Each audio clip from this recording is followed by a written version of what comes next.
Good afternoon, everyone. Welcome back to the latest episode of the Free Marketeers podcast. As you can see today, we're back in the FMF offices recording this episode after yesterday's State of the Nation address by President Ramaphosa. Today, I'm joined by Zakhele Mthembu, our local anti-competition commission fighter. Of course, gotta keep the beef with the competition commission going. On that note, if you guys are interested in work on the Competition Commission and just competition theory, please go to the FMF website where you can find all of Zakes' articles and his insights onto the Competition Commission and some of the policies and proposals that they're currently busy with. But onto the main topic of today's episode, the State of the Nation address, as I mentioned, delivered yesterday evening by the President. We're going to unpack that a bit and talk about some of the major talking points from it, as it were, and see if the President has given us hope for the next year or few years after this pandemic and the lockdown and everything like that. So getting right into it, I thought it would be important to just mention the real state of the nation, so the hard numbers, as it were. So just for everyone's interest to keep these numbers in mind whenever you hear any politician talking about, grand spending plans and schemes. Let's talk about actual GDP growth and unemployment. Yeah, grand spending schemes is all they talk about. Right. I guess they have to try and get votes and that kind of thing, and then to do that you have to convince the voter, as it were. Code for bribery. Yeah. So on those sort of hard numbers, in the year 2000, GDP grew by 4.2%. Last year, it shrank by 7.2% year on year. Investment as a share of GDP in 2000 was 16.4%. In 2020, it was 13.2%. And the National Development Plan wants an aim of 30%. And then lastly, in the year 2000, the unemployment rate was 23%. In 2020, it was 37%, with more than 11 million people unemployed. So I guess that tells you where South Africa really is at the moment, no matter what the president said. I think the unemployment figures are really the most scary, right? Because, the numbers are probably higher than that because there are probably people who no longer, even consider looking for jobs or having... Right. I don't think those numbers are factored in. True. So it's, man... Not only that, those and the investment as a percentage of GDP numbers, right? The mere fact that the NDP had a goal of 30% just shows, right, the ambition of the state, really, when it comes to creating prosperity and wealth, because investment is what inherently drives, the creation of capital. Right. And they only wanted to be their goal under good circumstances was 30%. And and then you look at what they've actually done, and they are way far off. Even that goal of a low ball, really, of 30% was impossible for them, which is really sad. Yeah, even by their own goals, they've fallen way. It's not even us, the libertarians, trying to impose these unreasonable standards on them. No, have investment as a percentage of GDP at 70% or something. No, it's basic 30%, and they are still way far off from it. So... yeah, man, it is a summary of government, really. Yeah. I thought just the tone of the Sona was interesting. A lot of sort of flowery language that I'm not used to hearing from President Ramaphosa. So I don't know, his different speechwriters were engaging in some different metaphors and similes. He talked about references to South Africa's fynbos and the protea, and how the fynbos grows after devastating fire, and how that's necessary, and how that's inspirational for the people of South Africa because we've survived the pandemic. But I think it's important that it's more that we've survived the government's irrational hard lockdown. Right, I really didn't get the metaphor. It just shows the tricks government keeps on playing on people who aren't discerning enough, because the fire that the president speaks of as something that we collectively need to get out of was caused by him, right? It was caused by his executive putting the country on the longest lockdown in the world. I don't think we understand the gravity of it. For more than 300 days, companies, industries, entire industries, the events industries have been dead globally. This is a global phenomenon. So, I really don't get it when he says that there's a fire that we must come out of. The fire he is the fire, right? Yes. His government is the fire. Yeah. So, it was a very interesting yet confused metaphor. But, he was trying, as you said, to show up some form of hope. But, yeah, he fell flat because the analogy really doesn't reflect the reality of the matter. That like the problems, particularly since COVID, have been caused by state interference. So for us to really rise from the fire, it'd be the first thing you needed to announce was, the state of disaster ending. Yeah. But since he didn't What do about that? What about like a tax holiday, a freezing of regulations, something? A holiday on these unreasonable labor legislations, Yes, right? yes. Like something that's actually substantive, that shows that he is committed to fixing the problems that were caused by his administration. But we got none of that. Instead, we got, the same rehashed points with a confused metaphor, analogy, whatever it was. On that rehash point, I think that's important because one of the items was he talked about this concept of smart cities, especially in an area like Lanseria. So, I mean, for me, it's difficult to imagine South Africa building any sort of smart city without even keeping the lights on. I mean, do you think... again, it sort of plays into that thing of the state has this vision for the citizens and, it's going to be inspirational and we're going to have like 5G cities with a monorail. It's very, state is going to hold your hand and pull and like lead the citizens into the future. It's infuriating, particularly coming from the South African state, right? As you said, they can't do the current services that they are supposed to do, and yet they keep on having these aspirations of building more and more and more. And Right.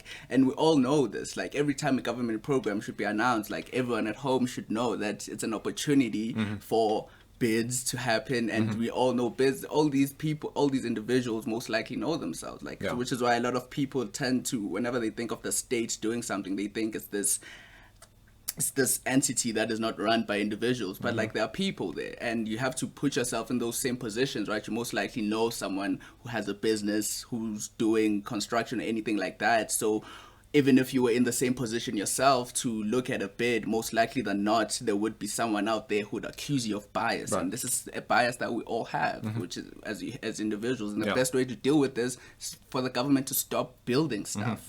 That's as simple as that. But the concept of smart cities is confused. It's like it just shows how detached from reality our government is, Yes. particularly like the elite who are mostly employed by the state, Right. and who run businesses that get a majority of their business from the state. They're detached from reality. Like try getting the basics right? Try fixing the Department of Water and Sanitation. Try fixing Eskom. Well, you might privatize it. That would be the best way to fix it and get it off the fiscus. But that is, that is heresy in these parts. Privatization is heresy, unfortunately. To tie what you say about the pressure on the fiscus to other policy matters, for example, stuff like Eskom you mentioned, and South African Airways, which is scheduled to get another, I think, 15 billion rand plus. Why not talk about like basic service deliveries like water and sanitation, and secondly title deeds, like actual property rights kind of thing. So at the moment it's very pie in the sky. It's almost smoke and mirrors as well. I mean, we have local government elections this year. It could be part of the drive by government to say we're going to build smart cities, vote for us, keep us in power a bit longer. Yeah, but like that's the thing. Do they think anyone will buy that? I don't think anyone will. But if we look at the patterns of voting, right, like people are becoming more and more disillusioned. Not fast enough, of course, because in my opinion, they should have never bought the ANC Kool-Aid to begin with. Right. But they're becoming more and more disillusioned as time progresses. So I don't think, particularly, given that every time we have seen the president speaking has been to take away our liberties, to kill businesses, I don't think people will believe anything that he says. So if it's a strategy from them, it's a bad one, really. Because even the things they're promising, really, like even someone with the most hopeful stance concerning government will just know that, like, building a smart city, there's no way. When you are still being taken to court for the LDP houses that you're building, collapsing on people and killing people, and you like give yourself an even bigger target of building a smart city. It's smokes and mirrors, as you said. Another big item was the extension of the 350 Rand COVID-19 support grant. So that's been extended for another 3 months. And also the Unemployment Insurance Fund temporary employee/employer scheme was extended until the 15th of March. So I think it's going to be very difficult for government to roll back this COVID-19 grant at some point. What are your thoughts on that? Because, you get from... So let's play devil's advocate. You get the point. You get the other side of the argument, which says, people are unemployed, they're suffering, government, there should be some sort of safety net. But there's only talk about giving this grant, which to me doesn't really do anything about solving the barriers that prevent people from working, like actual agency, dignity, real employment. So what do you think of this extension?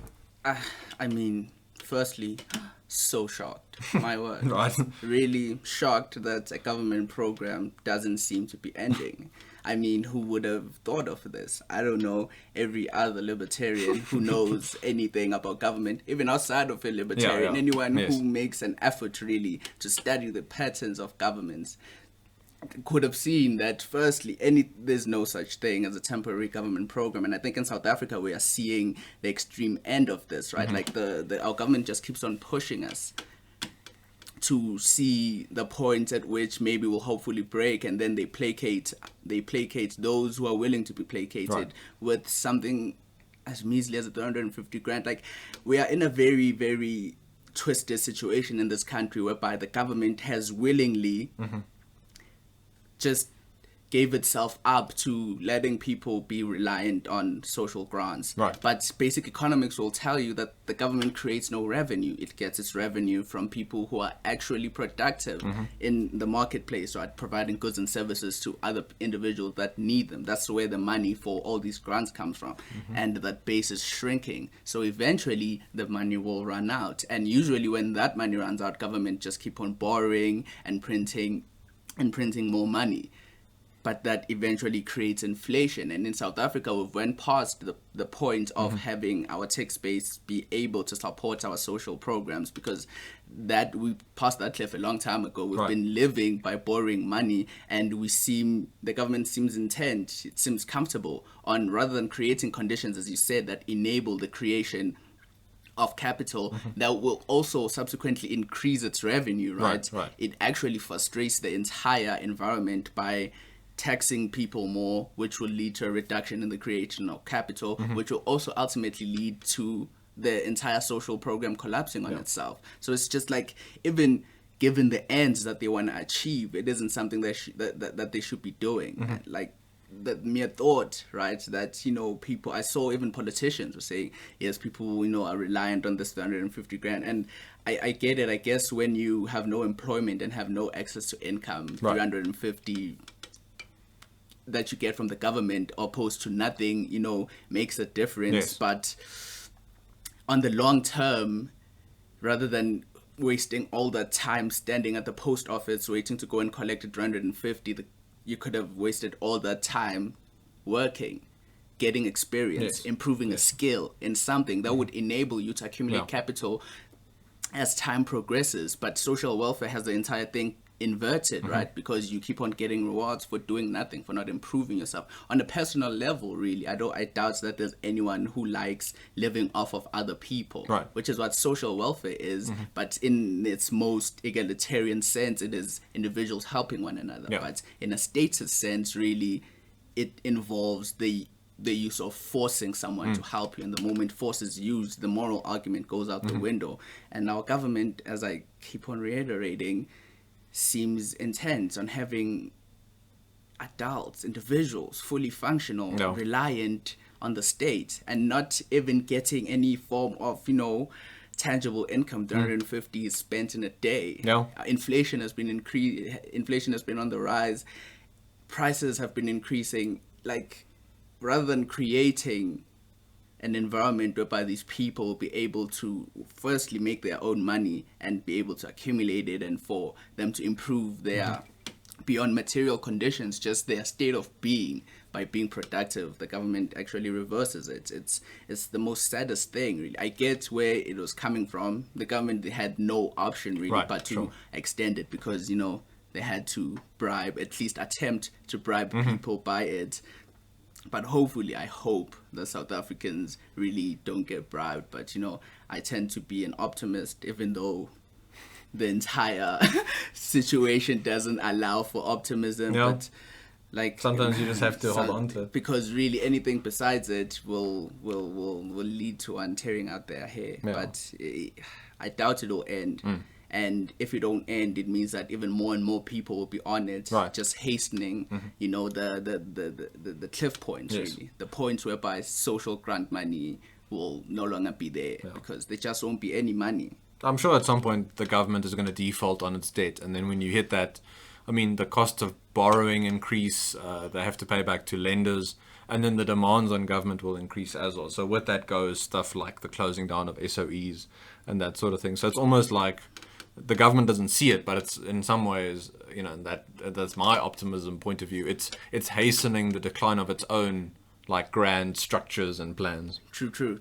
And that's the thing, that would be an optimistic outlook, right? That Right. like they will be forced to enact the correct policies.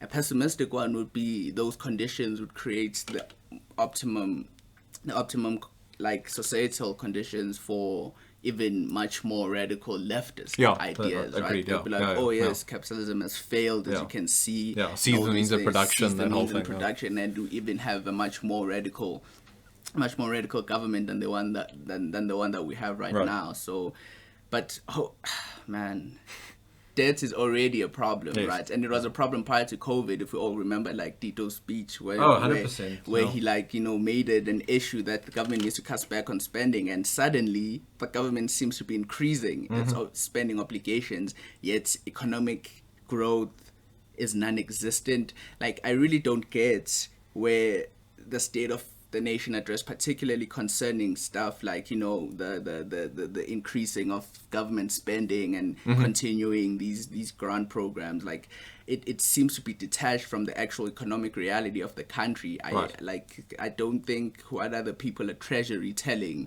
the office of the presidency, like, where's all this money coming from? I wonder what Treasury is telling the presidency, and then what the presidency is sort of forcing. In my view, I also don't think one should necessarily fall into the view of thinking there's some good people in certain departments. I think in general there's the view in the government that the government should provide all these services. So they might disagree on the implementation of some things, but we shouldn't fall into the trap of thinking we just need the quote-unquote right people in these positions. At the end of the day, there's always going to be massive government spending. And on that note, I just wanted to also touch on the COVID-19 vaccine rollout plan. So the president did talk about that. The start of vaccination of healthcare workers is going to start next week.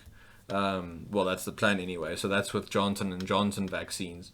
80,000 doses of that have been, of the 9 million are arriving in South Africa next week. So over the next 4 weeks, another 500,000 doses will arrive. And I mean, the fact that government wants to be in charge of the vaccine rollout program instead of contracting in medical aids, that kind of thing, sort of shows, you know, I think that the thing that this government wants most desperately is every vaccine that is given, it wants like its stamp on it, so that people think, oh, the government is saving me, kind of thing. I mean, it's the rationale of regulation taken to its logical conclusion, right? Like, particularly with my attacks on the Competition Commission, I always argue that this is the logical conclusion of regulating businesses, because the government has no. Really, if I as an individual have the means to acquire a vaccine directly from the company that makes it, what business does the government have in that? Really, nothing. No. It is like, it's an absurd reality, and it seems to be the norm somehow, because, I don't know, people tend to think that there's someone who's smarter than them in the government who has their interests at heart. Right. They don't. They really don't. They are just doing a job which really guarantees them security for the better part of their entire life. They really don't give two hoots about your interests. As like the South African, what's this regulator that was responsible for medication? SAPRA. With ivermectin. With ivermectin, as it has shown, right? Like, we had individuals who literally denied their bodily integrity. Yes. Their right to put whatever they damn well please inside of their bodies, and the government was like, nope, you are a child and I will tell you what is and isn't good for you. And it seems to be the same rationale taken to its logical conclusion with vaccine acquisition.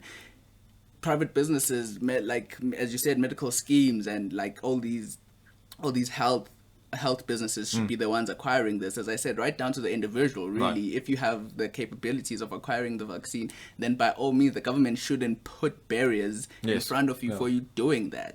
And under pretenses of your own good, really, it's never for your own good. Whenever someone denies you doing something that doesn't hurt anyone and says that it's for your own good, most cases are not. It's really not for your own good. So, yeah, it's horrible. It's like communism, really. It's like the centralized control, and we are seeing all the pitfalls with it, right? There is no alternative. There is just grand inefficiency, as was shown with like the AstraZeneca scandal and all that. It's like we are taking the most incompetent aspects of society, which is the state. It is not driven by efficiency because it is not driven by the profit motive, which is motivated by satisfying people's preferences. It is instead driven by the illusory public interest and mandates and whatever catchphrase that they use to justify their tyranny. Nice catchphrases and terms. True. And they're all in the guise of like, the public good, as you mentioned, like. And these things are very difficult to define. How do you define the public? How do you define the common good? How do you find the people? Sort of thing. Values and like that kind of thing is.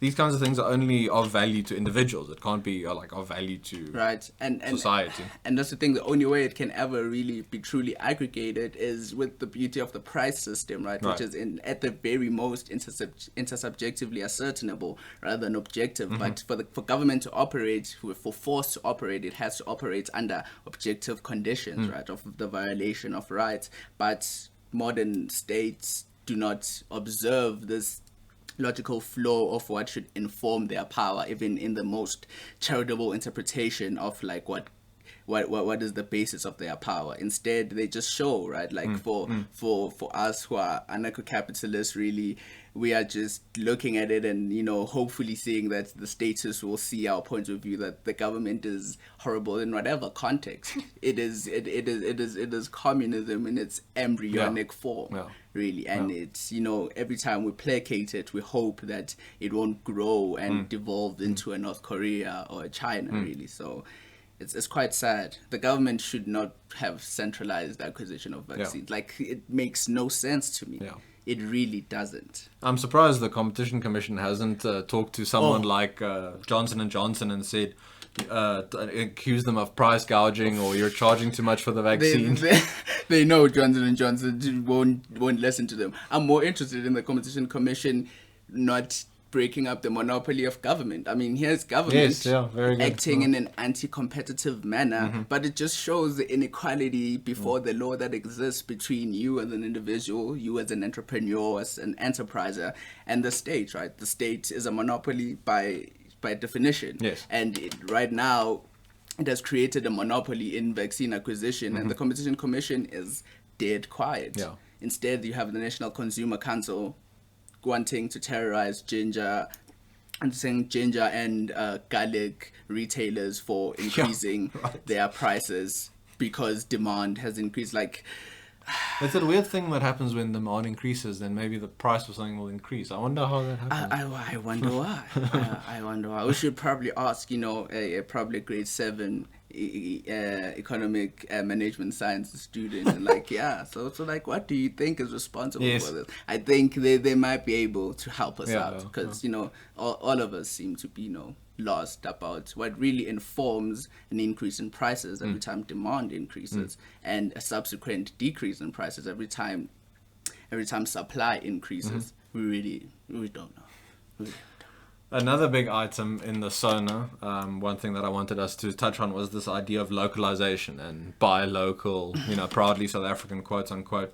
So 42 products were identified, such as edible oils, fruit concentrates, steel products. I think steel is always a big thing. And the green economy input. It's sort of a reiteration of a buy local campaign and a series of master plans in the auto, chicken, clothing, and sugar sectors. So President Ramaphosa, to quote him, he said, "All social partners who participated in the development of the Economic Reconstruction and Recovery Plan as part of our social compact have agreed to work together to reduce our reliance on imports by 20% over the next 5 years," end quote. Now, heading out of COVID-19, I think all around the world we're going to see hints of isolationism, and countries like turning inward, worrying about like trade connections, worrying about imports, wanting to erect barriers, tariffs, that kind of thing. I don't think increased localization is going to lead to the like good economic effects that I'm sure the government thinks it's going to attain. When you erect barriers to trade, you increase the cost of goods and services. I think, yes, when you open your borders, you're going to be increased to competition, that kind of thing. People in the country might lose their jobs. But that's part of, I think, like progress, innovation, specialization. That's one ingredient of how we've seen the increase in living standards for the last maybe 100, 200 years. True. Even outside of that, like, really, my word. Where this whole thinking of trade as a zero-sum game, Right. which is what creates all this confusion, really, is the problem here. Whenever I trade for something, I want it, and Yes, the person right. who's accepting whatever I'm offering in return also wants what I have. Right. No one loses in this scenario. That's why this, concept of trade tariffs and all that is entirely confused. And it is something that particularly central planners like a lot, Right. because they like centralized, they like planning the lives of millions and millions of people. And thinking that they can And plan thinking it. that they Yeah. can plan it, and only to the detriment of those very same people, Right. because it eventually devolves into the use of force. Yeah. Because really, if I am using my own money to buy everything that is made internationally beyond the borders of South Africa because it's cheaper or because it's expensive or for any Whatever other reason you want, reason yeah, I may yeah. have, who am I hurting? Who is losing? Yes. I'm definitely not losing because Yes. I'm getting the stuff that I Right. want. The company that is selling me the stuff is not losing because it's getting the money. Everyone goes their separate ways, yeah. and that is trade.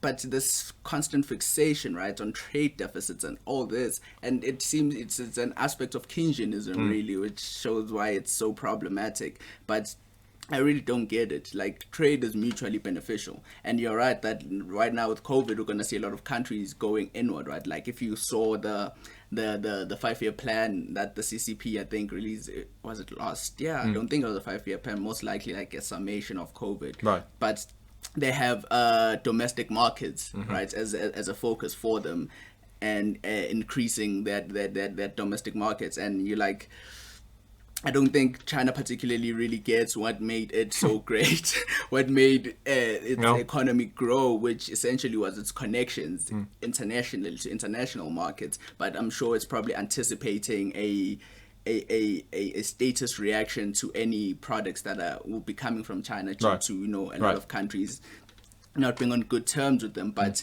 I think countries that will go the opposite direction, right, which is why I think this is a wonderful opportunity, particularly for Africa, to actually adopt the opposite stance. Right. As, increasingly, a lot of Western countries will go towards the isolationist route, and this will mean that there'll be opportunities for countries in Africa not to put up any of these barriers. Yeah. Right? We are seeing the Africa Free Trade Agreement, which seems to be a step in the right direction, right? Yeah. Like, the concept of trade agreements is problematic because why should governments sign contracts for me to just purchase stuff from across an arbitrary Yes. line? They could just stop criminalizing it, and that would be the best trade agreement. The base trade agreement is a wholesale scrapping of duties and customs. Right. That would be the most ideal, but it's a step in the right direction either way. And I think if we go the route of adopting a free trade stance would benefit, but as you said, the government seems intent instead on decreasing our reliance on imports and whatever that means. But like, people don't tend to understand that everything that happens in an economic climate is most likely motivated by something at its logical core. Really is people's preferences, and you cannot force people to do anything. And also, lastly, localization is really funny because every president has been talking about it since Mbeki, Sure. Zuma, and now Ramaphosa. And where these results for localization, right?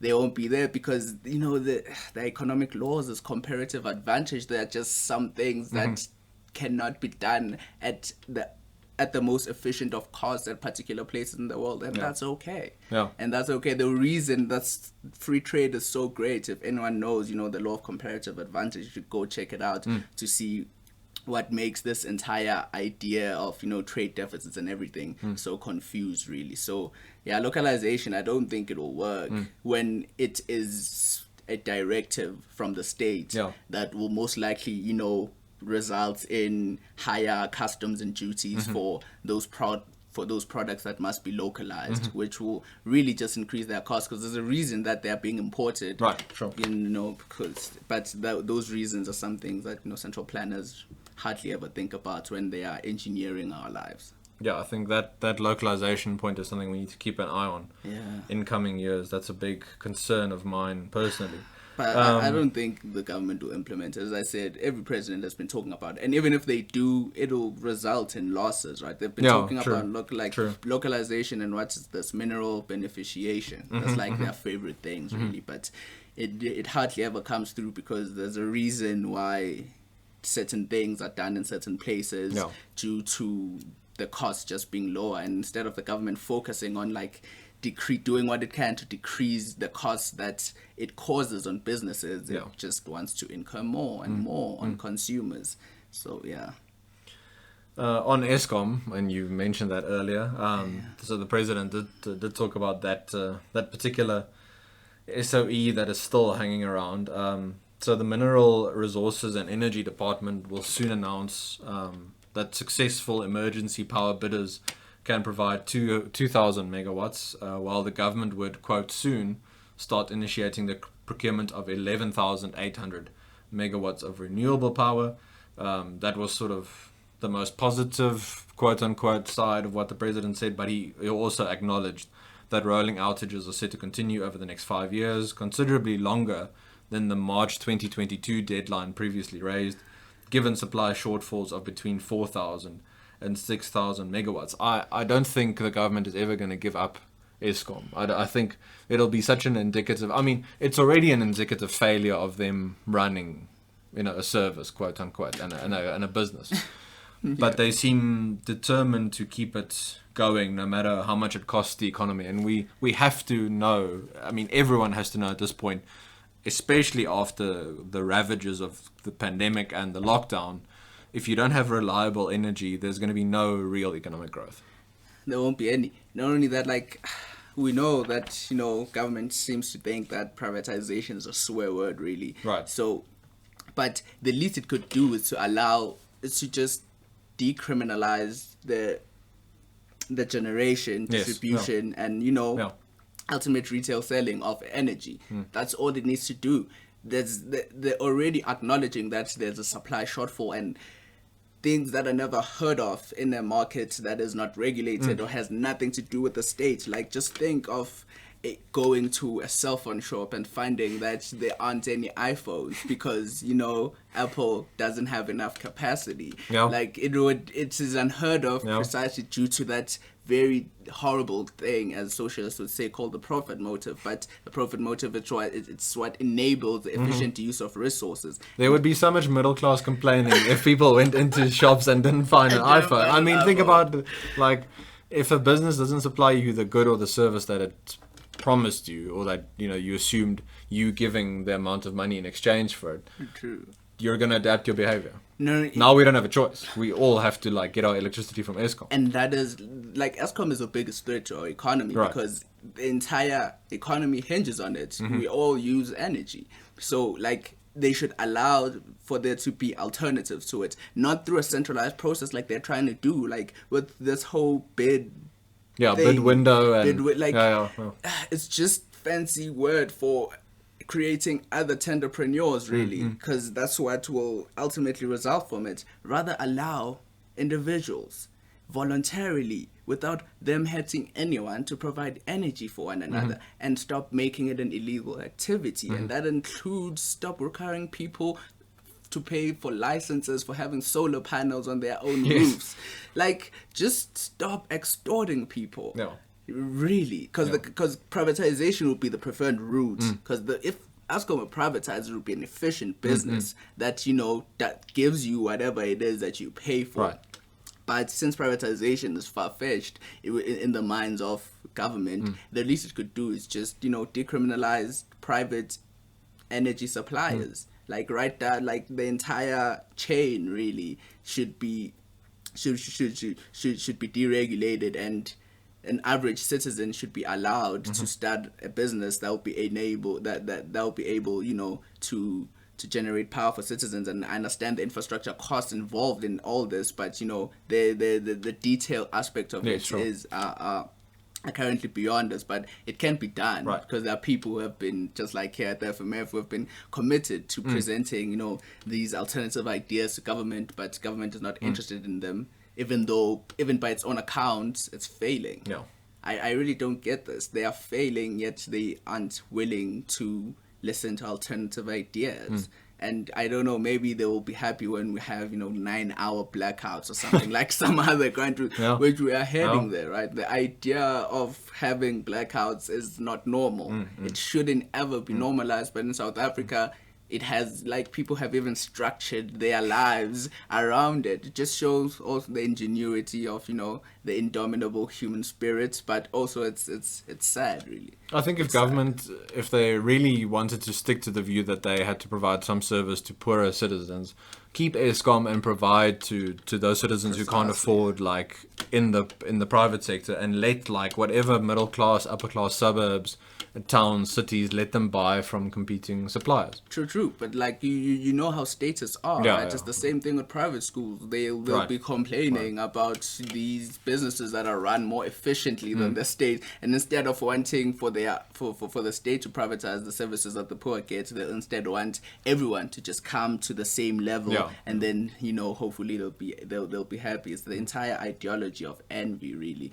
that stems from it. But the idea of Eskom is, it's like, people would lose their minds if MultiChoice one day, after paying your DSTV subscription, was like, oh yeah, demand is too high, we can't supply you. Sorry. Your program during, like, a Rugby World Cup final. During the Super Bowl. And MultiChoice would be like, yeah, sorry, we were unable to supply you with this thing that you have paid for. People like MultiChoice would be dead by next month, really, but government can't die, because government uses force to keep itself alive. Yeah, there's no competition, really. One thing I wanted to get a bet on from you, and like you putting on your sort of sitting here with your 8-ball in front of you, and like making a prediction for the next few years. So another item was the spectrum auction, and digital migration, that whole, like, process, you know, and with government, anything becomes a long-term, like, drawn-out process, much longer than it should be. So the first phased switch off of analog television transmissions is set for March 2021, and to be completed apparently by the end of March 2022. South Africa is about 5 years behind the initial June 2015 deadline to move from analog to digital. So when do you think we will actually move from analog to digital? Not anytime soon, I can tell you that. Definitely not by March 2021. The process would have started. Like, there's no way. The agencies responsible for doing this are getting even more and more responsibilities, right? If anyone has looked at, like, the proposed policy on, like, audio and audiovisual content services, like ICASA and Centec and all these agencies are gonna get even more responsibilities to deal with if the policy gets passed, and then they still haven't been able to meet a deadline that they were supposed to meet 5 years ago.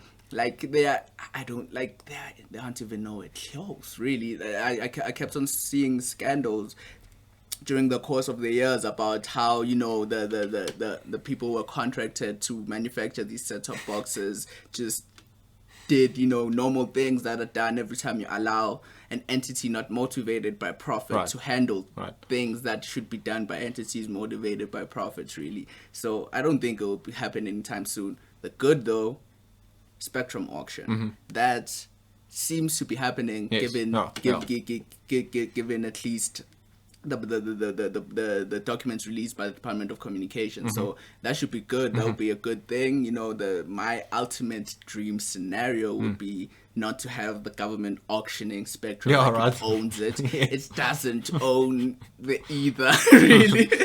But, you know, the ideal situation would be, the allowing for homesteading in spectrum. So anyone who can, have the capabilities to establish a connection within a particular frequency band, and they can show that they did it first, they will de facto have, property rights over a set band, and anyone who violates it will be, guilty for normal violations of property rights. Sure.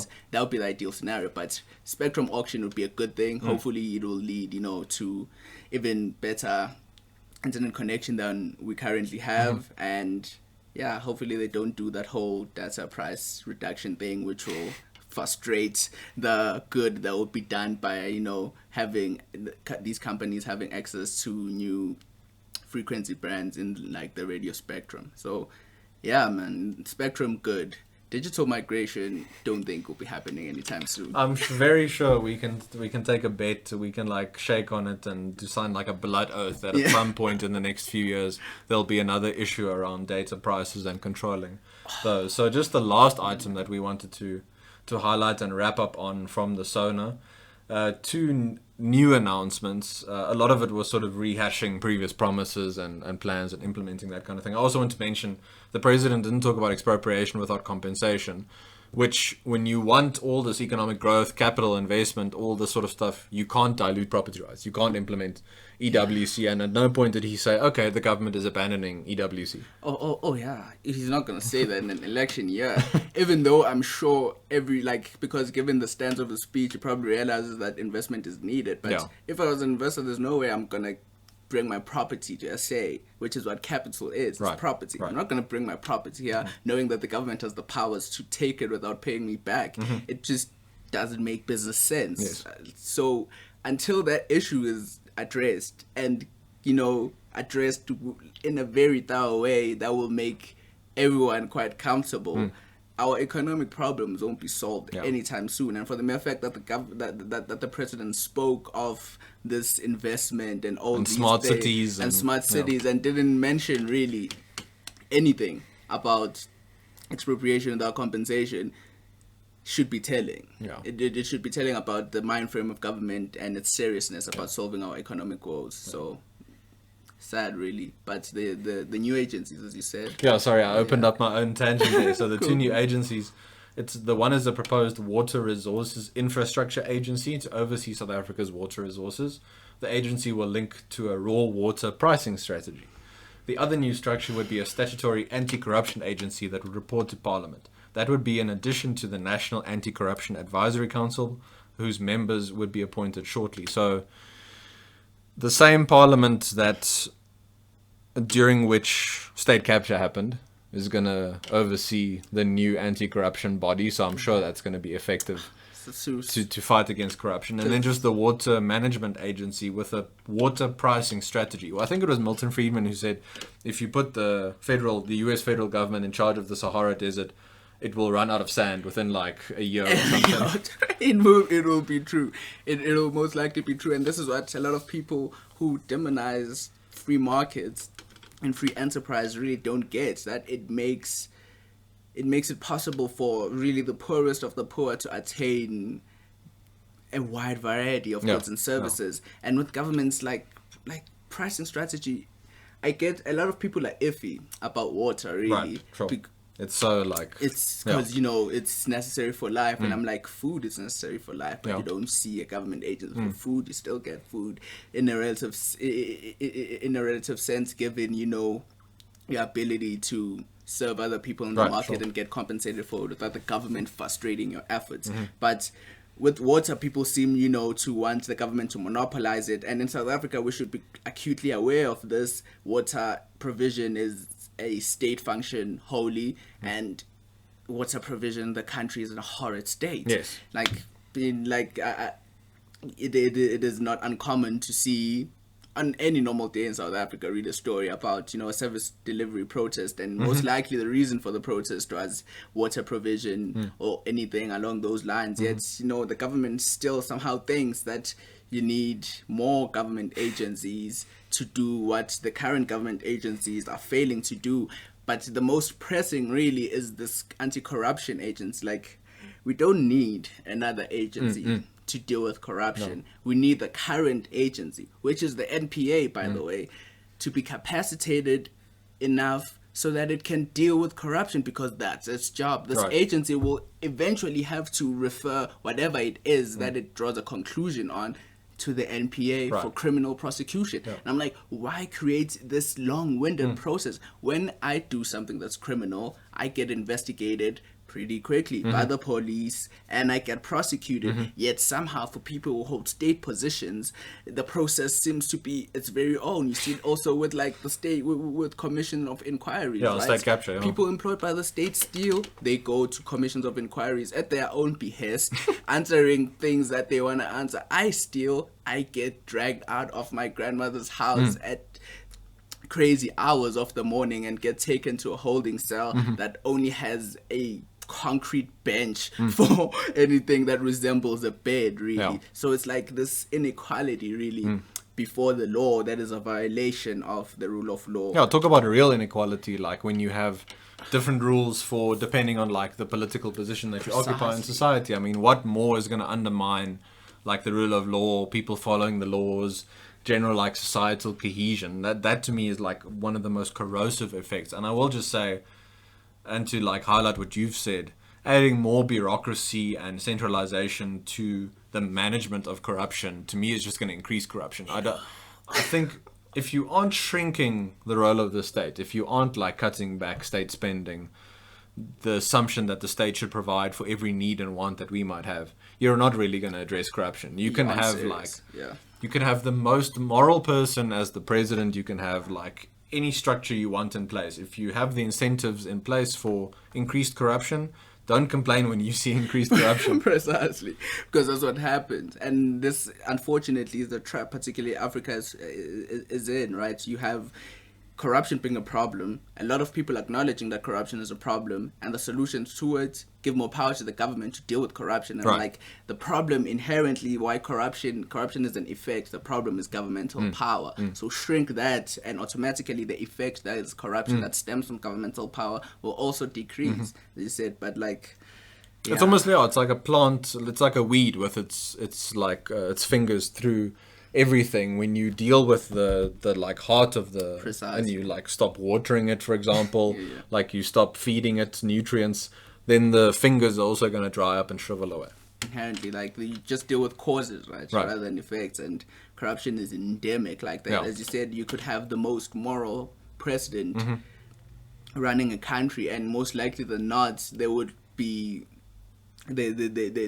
doing some corrupt activities, because as I said earlier on, as human beings we are naturally biased, and this is something that we cannot and we should not eliminate from ourselves. It is a part of what makes us us. Instead, we should try and limit the effects that our biasness has on other individuals who are just trying to live their lives also as their bias deems it fit. So it really just comes down to that, and having more agencies won't solve the problem, really.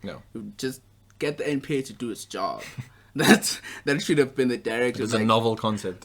I know, like so unheard of. Have the agency responsible for criminal prosecutions actually prosecute suspected criminals? Who would have thought of that? Apparently not Mr. Ramaphosa, though. So well, there we go. President Ramaphosa, there's a note for you for next year's SONA. Keep in mind that you should let the NPA do its work. Don't get too fancy with establishing new agencies and commissions. Give it more resources. Capacitated. Actually, stop giving resources to SAA. Stop giving billions to SAA and actually give billions to agencies or entities of the state that are necessary, that are required to solve the problems that we have. Right. Give it to the NPA. And let's give it to the judiciary, even though the judiciary also has its own problems. Give it to the judiciary. Okay, on the next episode we will solve the judiciary. It will have to be quite a long episode. That's fine. No, we're gonna do a Joe Rogan version next time. Yeah. Cool. Thanks, Zax. I think we'll end on that note on our unpacking of the SONA. So thanks for joining me. Yeah, nice for having me, and it's nice to be back. We will hopefully be doing a lot more episodes in the office in the next few months while we're still allowed to work in the office. Who knows if we're going to go back to level 5. But viewers and listeners, thank you once again for joining us on another episode. Please remember to like the video. Please share it on your different social media platforms. And if you haven't yet, subscribe to the Free Market Foundation's YouTube channel. On Monday, the 15th of February at 2:30, I'll be hosting a live interview with the Group Chief Executive of Eskom, Andre de Ruyter. So please set a reminder for that and join us on that episode. I'm sure it's going to be very interesting. We'll get his take on Eskom from the internal point of view, the operations, the challenges, and all that kind of thing. But for now, we'll say take care out there, stay safe, have a good weekend, and we'll talk to you again soon. Cheers.